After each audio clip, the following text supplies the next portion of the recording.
आणि त्यातली पहिली मोठी चूक म्हणजे आपण समजावल्याने समोरचा माणूस बदलेल असा आपला गैरसमज. आपल्याला वाटतं की समोरच्याला आपली अडचण समजली की तो आपोआप सुधारेल. पण सत्य हे आहे की खरा बदल हा कधीच बाहेरून लादता येत नाही. तो बदल आतूनच यायला हवा.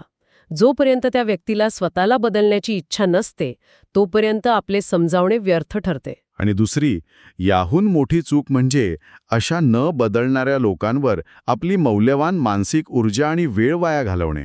हो, आपण अशा लोकांवर आपली ताकद खर्च करतो आणि परिणामी आपल्या आयुष्यातील जे खरोखर सकारात्मक लोक आहेत, ज्यांना खरोखर आपल्या वेळेची गरज आहे, त्यांच्याकडे लक्ष द्यायला आपल्याकडे ऊर्जाच उरत नाही.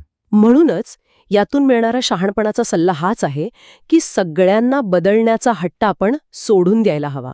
काही लोकांना ते जसे आहेत तसे स्वीकारणे, काहींपासून सुरक्षित अंतर ठेवणे आणि काहींकडे पूर्णपणे दुर्लक्ष करणे हेच खऱ्या अर्थाने मानसिक शांततेचं रहस्य आहे. योग्य वेळी नाही म्हणायला शिकणे किंवा इथे मला माझा वेळ आणि ऊर्जा द्यायची नाही हे ठरवणे हे आजच्या जगात खूप मोठं शहाणपण आहे. या सगळ्या चर्चेत ना एका स्रोतातील अत्यंत अर्थपूर्ण ओळ मला इथे सांगावीशी वाटते. ती कोणती?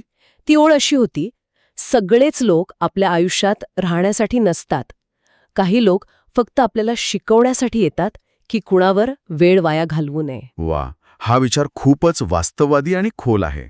यातून एक गोष्ट स्पष्ट होते की स्वतःचे मानसिक स्वास्थ्य जपणे सर्वात महत्वाचे आहे. दुसऱ्यांना सुधारण्याच्या नादात आपण स्वतःचे नुकसान करून घेता कामा नये. जाता जाता एक नवा आणि विचार करायला लावणारा प्रश्न इथे उपस्थित राहतो. आपल्या आजूबाजूला अशी कोणती वाकडी शेपटी आहे जिच्यावर आपण उगीचच आपली मौल्यवान मानसिक ऊर्जा वाया घालवत आहोत? यावर नक्कीच विचार व्हायला हवा. हे ऐकलंय का?